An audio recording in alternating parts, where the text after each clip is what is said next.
হ্যাঁ, এখানে এতটাই সস্তা। তো হে গাইস, এনএইচ ব্লগে সবাইকে স্বাগত। তো আজকে আছি আমি এখন হাসান, কর্ণাটক। লোডিং হবে আদা। তো আমি যাবো এখান থেকে মালটা নিয়ে উড়িষ্যার রাউরকেল্লা। তো দেখতে পাচ্ছ এখানে আদা ওয়াশিং করা হচ্ছে। তারপরে এই যে লাল বস্তা এগুলো যাবে গজারাঙ্গা বর্ডার। তো আমাদের এই মালটা লোড হচ্ছে না, এটা হচ্ছে বর্ডারের জন্য গজারাঙ্গা। আর আমাদের এই গাড়িটার পাশে এইটা হচ্ছে গজারাঙ্গা যাবে লাল বস্তা, টিএন গাড়ি, তামিলনাড়ু, 12 চাকা। আমাদের এই গাড়িটা 14 চাকা পার্টির মাল, ওই কারণে চটের বস্তাতে লোড হচ্ছে। এখানে দামটা অনেকটাই কম, 500 টাকা, 550 টাকা, 600 টাকা এরকম বস্তা হবেই। তো কারণ এক্সপোর্ট ইম্পোর্টের খরচা আছে আরও।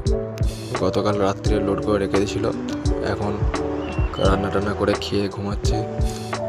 তো সন্ধ্যেবেলার মধ্যে বললো লোড হয়ে যাবে। তো দেখতে পাচ্ছ এটা আমাদের গাড়ি। এখানে আবহাওয়া খুব ভালো, ঠান্ডা।